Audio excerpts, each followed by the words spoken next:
Hello दोस्तों, स्वागत है आपका अपने चैनल मिस्ट्री फाइल्स में। आज मैं आपको जिस केस के बारे में बताने जा रहा हूँ वह एक ऐसी सच्ची घटना है जिसने पूरे देश को सोचने पर मजबूर कर दिया था। इस पर एक डॉक्यूमेंट्री मूवी भी बन चुकी है जिसका नाम है house of secrets the Boradi depths. तो बिना देरी किए आइए शुरू करते हैं। बात है दिल्ली शहर के बोराड़ी इलाके की, जहां 11 लोगों का एक परिवार रहा करता था, जिसमें एक बुजुर्ग नारायणी देवी, उसके 2 बेटे जिसमें बड़े बेटे का नाम भावेश और छोटे बेटे का नाम ललित था, उनकी पत्नियां और नारायणी देवी की एक विधवा बेटी और इन भाई बहनों के 5 बच्चे रहा करते थे। इस परिवार की एक हार्डवेयर की शॉप थी जो उनके पड़ोस में ही थी। 1 जुलाई 2018 को भाटिया परिवार ने अपनी दुकान शेड्यूल टाइम के हिसाब से नहीं खोली, तो पड़ोसियों ने सोचा कि क्या माजरा है, जाकर घर चेक किया जाए। तो वो उनके घर गए। उन्होंने घर का दरवाज़ा जैसे ही खोला, उनके सामने एक दिल दहला देने वाली घटना आई और उनके होश उड़ गए, क्योंकि यहाँ पर परिवार के सारे 11 के 11 मेंबर मर चुके थे। और अब पुलिस को बुलाया जाता है और पुलिस भी देखती है कि 10 मेंबर जाल से लटके हुए हैं और नारायणी देवी अपने बेड पर डेड पड़ी हुई है। इन सब के हाथ एक केबल से बंधे हुए थे और आंखों पर सफ़ेद पट्टी और कानों में रुई लगी हुई थी। ये लोग जिस तरह से जाल से लटके हुए थे वो बहुत डरावना था। काफ़ी सारी रंग बिरंगी चुन्नियाँ इनके चारों तरफ थीं और वहाँ पर एक हवन कुंड भी रखा हुआ था। ये घटना पुलिस भी देखकर काफ़ी हैरान रह गई, क्योंकि घर का दरवाज़ा अंदर से लॉक था और ना ही कोई चोरी की पुलिस को साक्ष्य प्राप्त हुए। अब यहाँ पर फॉरेंसिक टीम को भी बुलाया जाता है और वे भी ये सब देखकर पूरी तरह से सहम जाते हैं। उनको खुद समझ में नहीं आ रहा था ये क्या माजरा है, और ना ही उनके सामने इस तरह का पहले कोई केस आया था। फॉरेंसिक टीम के पूछताछ करने पर पड़ोसियों ने बताया सभी मेंबरों का बिहेवियर काफ़ी अच्छा था। पड़ोसियों को भी यकीन नहीं हो रहा था इस परिवार के साथ ऐसा कैसे हो गया। पड़ोसियों का ये भी कहना था उनके परिवार में किसी भी तरह की कोई टेंशन नहीं थी और ना ही उनका किसी के साथ मतभेद था। पुलिस को भी शुरुआत में ये केस सुसाइड का ही लग रहा था, क्योंकि मर्डर जैसा वहाँ पर कोई सबूत न थे। पुलिस का कहना है कि भावेश ने रस्सी से अपने हाथ खोलने की भी कोशिश की थी, मगर वो रस्सी खुल नहीं सकी।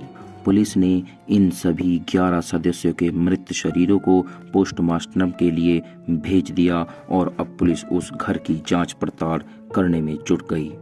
उन्हें उस घर में एक पूजा की जगह मिली जहां पर हवन किया गया था, और सीसीटीवी चेक करने पर पुलिस को परिवार के कुछ सदस्य घटना वाली रात को मार्केट से स्टूल लाते हुए दिखाई दिए और उन्हीं की शॉप से तार का मंडल भी लाया गया था। इन्हीं स्टूलों पर चढ़कर इन लोगों ने अपने आप को फांसी लगाई थी और इसी तार के मंडल से इन सभी के हाथ बांधे गए थे।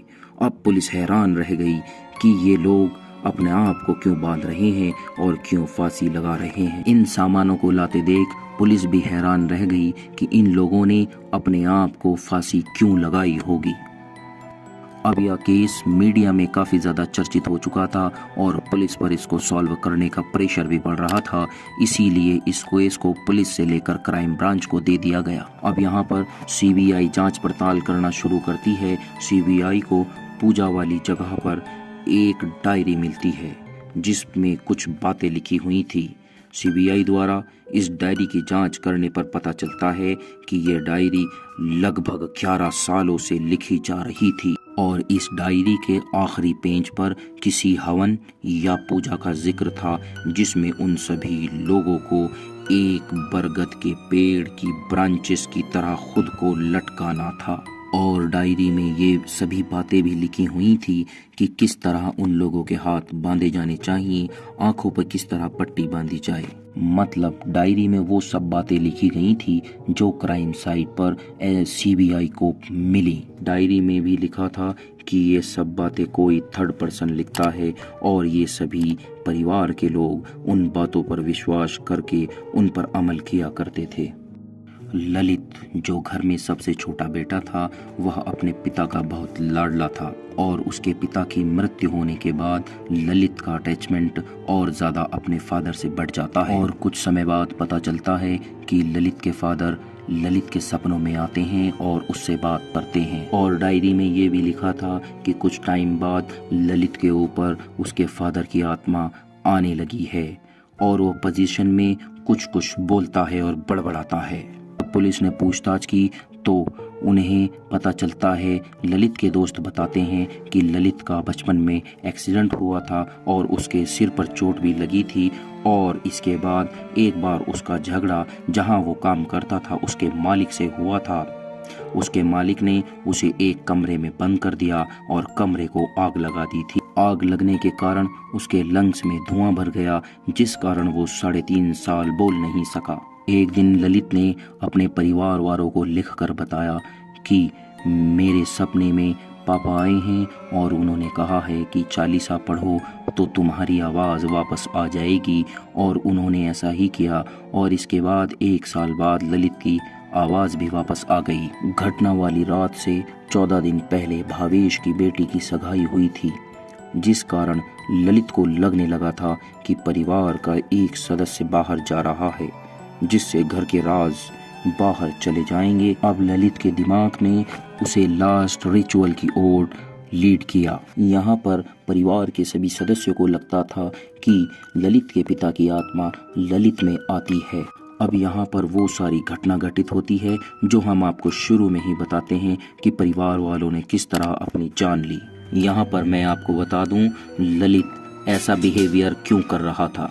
जब ललित का पोस्टमार्टम हुआ तो डॉक्टर्स ने बताया ललित को PTSD था, यानी कि पोस्ट ट्रॉमेटिक स्ट्रेस सिंड्रोम था। ललित के फादर के अटैचमेंट ने उसे यहाँ तक पहुँचा दिया कि अब वो एक साथ 2 लाइफ जी रहा था, जिस कारण ये सारी घटनाएं हुई। ललित और उसकी पूरी फैमिली को ये लगता था कि इस रिचुअल के बाद पिताजी आएंगे और हम सबको बचा लेंगे और हमें कुछ अदृश्य शक्तियां मिल जाएंगी, जिससे हमारी फैमिली तरक्की कर जाएगी।